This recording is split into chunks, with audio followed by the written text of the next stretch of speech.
everybody, I'm Quinn, and today I'm going to be talking a little bit about sexuality. So sexuality can be talked about through a variety of lenses. We have emotional, intellectual, spiritual, biological, cultural, social, to name a few. There are many ways to discuss and think about sexuality. There are many scholars, many theories, many different ways of understanding and approaching the topic. As of recently, there has been an increase in knowledge around sexuality, which is mimicked by the increase in sexuality studies programs we see in higher education across the country, the increase in news coverage around the topic, and a rise in tolerance of those of traditionally marginalized sexualities. Sexuality is something that impacts everybody's life. That's not to say that everybody is a sexual being. That's just to say that it's something that's fundamental to how we understand ourselves and how we understand others, and the way those all come together to create the world around us.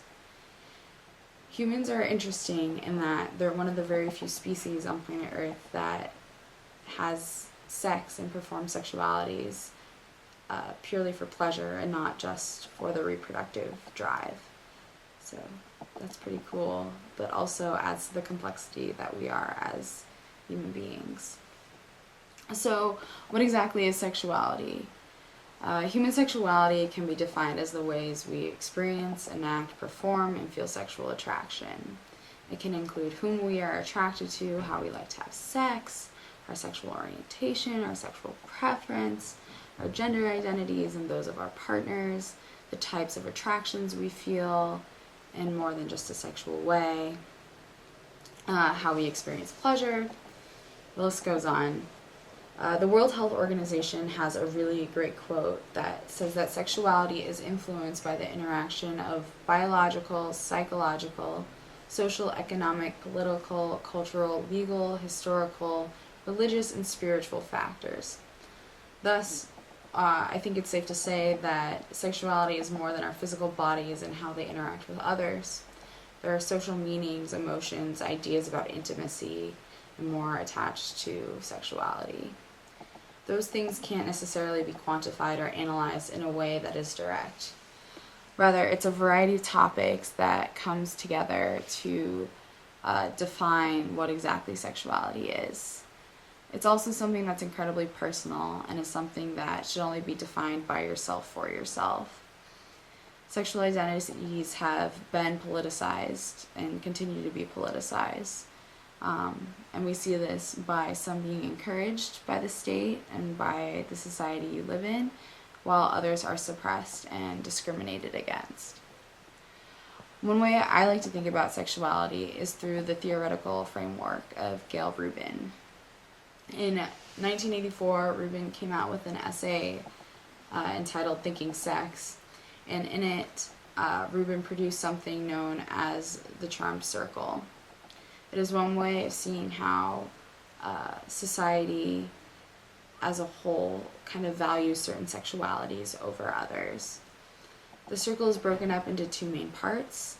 There's an inner circle and then an outer circle. And so in it, there are sexualities that are considered to be good and natural, which are represented in the inner part of the circle, while there are other sorts of sexualities that are marked as deviant and unnatural, as are shown on the outskirts of the circle. It's based on the idea that we have set up a sort of sexuality hierarchy in our society, where the inner circle is privileged and accepted by society, while the outer circle is suppressed and discriminated against. While I agree with the idea of the sexual hierarchy, I find that the circle is now, in 2014, 30 years later, a little bit out of date. It's a little binaristic, and it's framed in a way that puts two separate types of sexualities against each other, leaving no room for the blurring of the two or consideration of other sorts of sexualities that are related. So for example, in one sliver of the charm circle, the inner part shows heterosexual, while the outer part is homosexual. So the inner circle obviously represents the privileged group, while the outside represents the deviant group. And I find pitting homosexual and heterosexual against each other kind of binaristic. It doesn't leave any sort of room for any other sexual orientation.